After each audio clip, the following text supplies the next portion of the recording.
The member for Curtin. Thank you, Mr Speaker. My question is to the Treasurer.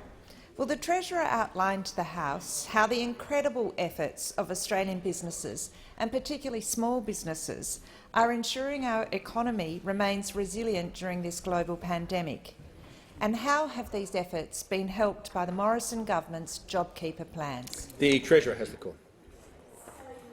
Well, thank you, Mr Speaker, and I thank the member for Curtin for a question and acknowledge her experience as a Professor of Law, as a Vice-Chancellor of Notre Dame University before coming to this place.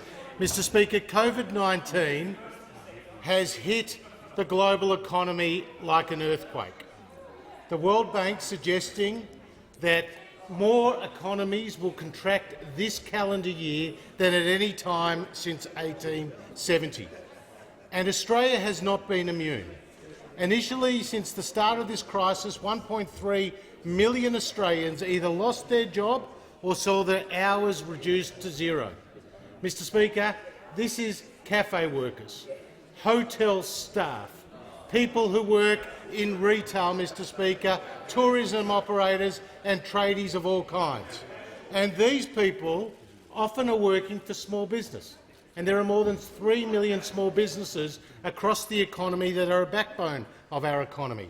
And we thank the small businesses of Australia for working to support their staff, often who they treat like extended family, Mr Speaker, and small business. And it's their determination, working day and night, which will be key to this recovery. Like Glenn, who owns Deli Chi Chi in Mount Claremont in the member's electorate. And he has said the government's measures have helped us when our businesses had to close to sit-down diners because of the restrictions. In fact, one of the biggest things that helped us was the cash flow boost.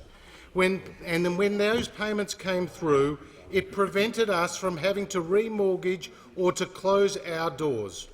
And along with the JobKeeper payments, it kept my staff in jobs and allowed business to keep going and helped me to pay my small independent suppliers. With restrictions easing, we are now getting back to work where we were pre-COVID. Mr Speaker, that's the message of hope. You get the virus under control, restrictions start to ease, and customers and jobs come back, Mr Speaker.